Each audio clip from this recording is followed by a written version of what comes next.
Friends, welcome to my YouTube channel. आज मु आपण मान सहित शेयर करने जाऊँ आमर पूरी ट्रिप्र फर्स्ट डे।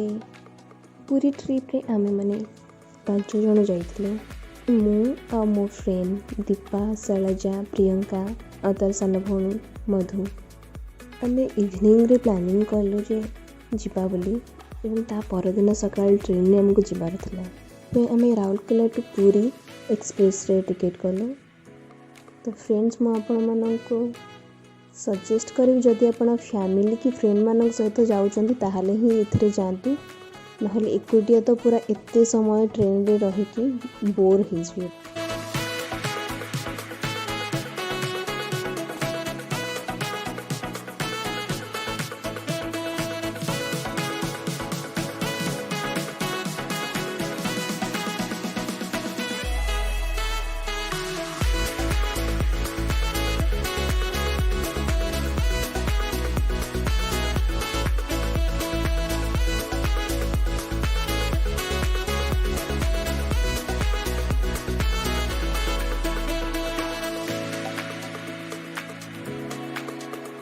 ट्रेन रे बसी बसी देखंतु एबे ही गलानी संध्या और आकाश केते सुंदर देखा जाउची देखंतु।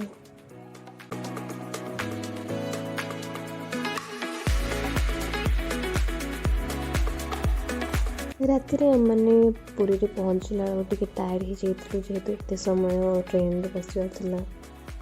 शैलजार घर पूरी रे, तो से आम से कौन होटेल कि लॉज रे न रही सी आमको घर को नहीं जाइथिला।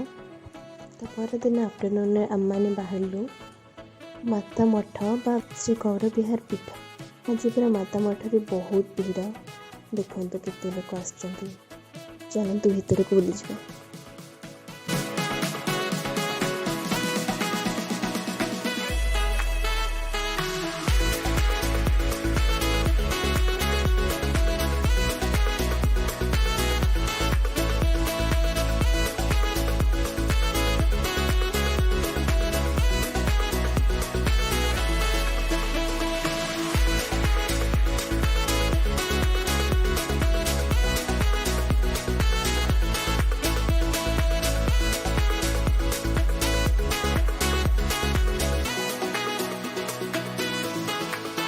देखते आम पिला फोटो शूट स्टार्ट हो गलानी।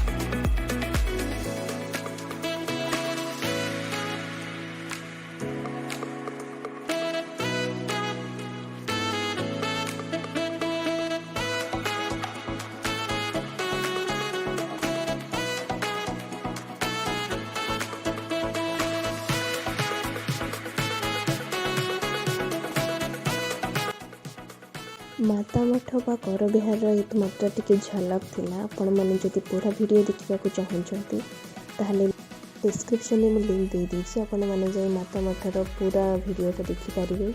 माता मठ पर आम मैंने बाहरलु तोटा गोपीनाथ को।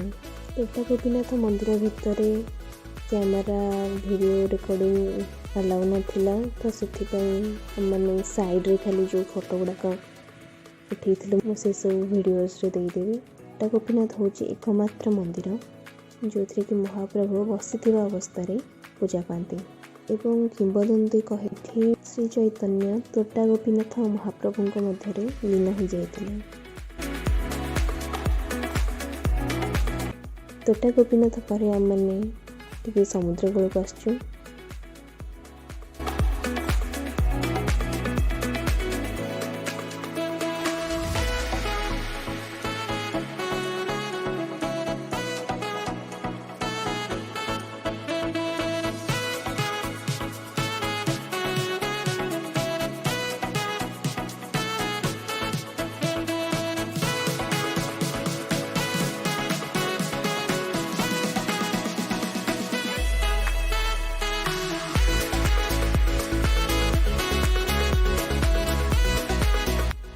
तापर आम मैंने बाहरी गलु आमर मुख्य गंतव्य स्थल श्री महाप्रभु दर्शन पाई श्रीमंदिर।